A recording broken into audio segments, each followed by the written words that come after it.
السلام الله عليكم ورحمة الله وبركاته. داوديال qodobada aad wararkeena fiidnimo ku maqli doontaan waxaa kamida dagaaladii xoogganaa ee ka socday waqooyiga Itoobiya oo xadhkaha goostay.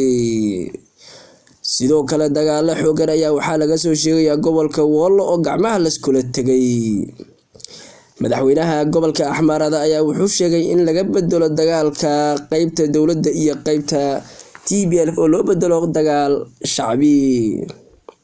qodobada kale ee wararkeena ku maqli doontaan waxaa kamid ah ciidamada cirka ee dalka Itoobiya ayaa waxay sheegeen in duqeymo xun ka geysteen deegaanada ay ku sugan yihiin TPLF iyo mudaharaadyo xooggan oo maanta ka dhacay deegaanka Soomaalida oo lagaga soo horjeedo TPLF laguna taageeray militariga dalka Itoobiya. qodobadaas oo faahfaahsan daawadayaal ku soo dhawaada. habeenimo ayaa xadii soo galayso taariikhduna waxay ku beegan tahay 14-ka bisha 8 2021. wararkeeni oo faahfaahsan.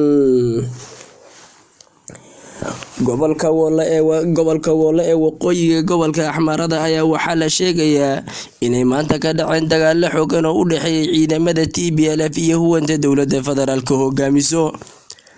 dagaaladan xooggan ee maanta qarxay ayaa waxaa la sheegayaa inay ku gacan sareysay kooxda TPLF ee ka soo jeeda gobolka Tigreega ee dawladda federaalka baryahanba ay kula jirtay dagaalka xooggan.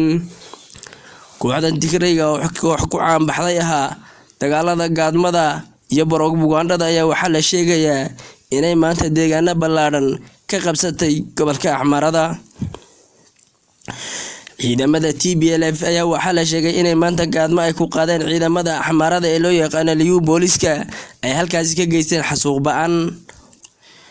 sidoo kale ciidamada huwanta ee dawladda federaalka hogaaminayso ayaa waxay sheegeen inay jab weyn u geysteen ciidamada TPLF. hase yeeshee sheegashada ay sheegayso dawladda federaalka ama sheegashada ay kooxda TPLF sheeganaysan iyadu guusha gaadhay ayaa wax ka madax bannaan oo cadeymo sheegi kara aan wali helin. sidoo kale ciidamada cirka ee dalka Itoobiya ayaa waxay sheegeen inay duqeymo culus ka geysteen deegaanada ay ku sugan yihiin kooxda TPLF. duqeymada ay geysteen ciidamada cirka ee dalka Itoobiya ayaa lagu eedeeyay inay ku dhinteen dad shacab iyo ciyaal yaryar iyo rayid badan. sidoo kale duqeymada ay wadaan ciidamada cirka ee Itoobiya ayaa waxay ka kor u sii kaceen intii ciidamada cirka ee Itoobiya duqeymaha ay bilaabeen ayaa kor waxay u sii kaceen intii uu ra'iisul wasaaraha dalka Itoobiya sheegay inay dhamaatay xabad joojintii lala galay ama xabad joojintii ay ku dhawaaqday dawladda federaalka ee halka dhinacaha waqtigii ay ka soo bixeen waqooyiga dalka Itoobiya. sidoo kale madaxweynaha Axmarada ayaa waxa uu sheegay inuu dagaalka u dhaxeeyay ciidamada TPLF iyo huwanta dawladda federaalka hogaamiso inuu loo bedelo dagaal shacbi oo la dhaho dagaalka qoomiyadda Axmarada iyo qoomiyadda Tigreega. wana laga bedelo dagaalkaasi inuu noqonin dagaal dawladda federaalka iyo TPLF u dhaxeeya. maxaa yeelay madaxweynuhu wuxuu sheegay hadii dagaalkan laga dhigo dagaal qabiili inay noqonayso laba qabiil oo meesha ku dagaalama dalka Itoobiya in la dhaho shaqadiisa uu iska wataa oo dawladda Itoobiya way shaqeynaysaa oo indhaha caalamka loo jeediyo inay qabiil meesha ku dagaalamayaan. soo jeedinta madaxweynaha ayaa waxaa la sheegay inay fikrad dheer ahayd oo TPLF dhabar jab ku noqonayso inay la dagaalamayso qoomiyadda Axmara.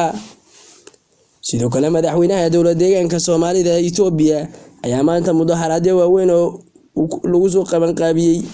sidoo kale madaxweynaha dawladda deegaanka Soomaalida ayaa maanta khudbad dheer ka jeediyay mudaharaadyo waaweyn oo ka dhacay magaalada Jigjiga. mudaharaadyo waaweyn ee ka dhacay magaalada Jigjiga ayaa waxaa looga soo horjeeday kooxda TPLF oo deegaanka Soomaalida loogu aqoonsan yahay argagixisada gumaadka. kooxdan TPLF oo wadanka Itoobiya ka talinaysay waqti dheer ugu yaraan 27 sano ayaa deegaanka Soomaalida taariikh weyn ku leh.